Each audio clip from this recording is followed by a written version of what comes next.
I'm John Falcone, Senior Editor from CNET.com, and this is the new Sony PSP. Sony calls this the PSP 2000. Of course, it's more widely known as the Slim PSP because it is 19% thinner and is also 33% lighter. And you can't see that on the video, but when you pick it up in your hand, you really can feel the difference versus the original PSP model. There are a few other cosmetic changes as well. It's just got a sleeker look about it, a little more rounded off on the edges. The speakers have changed location, some of the switches have moved around, and the UMD slot has a little bit of a different configuration. But for the most part, it's really pretty much identical to the previous model.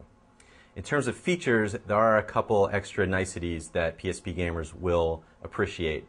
The UMD games actually load a bit faster. You can turn on a cache mode that increases the speed. This new PSP also has a video out function. You can essentially hook the PSP up to any TV and play back your videos and your games on a big screen TV.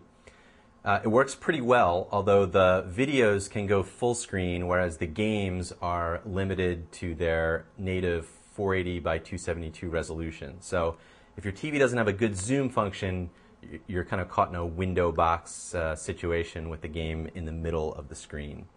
All in all, if you already have a PSP, this certainly is not a must-have upgrade unless you really need one of those new functions like the video out or the faster loading times.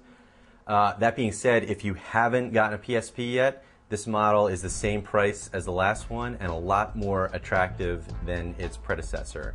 I'm John Falcone for CNET, and this is the Slim Sony PSP.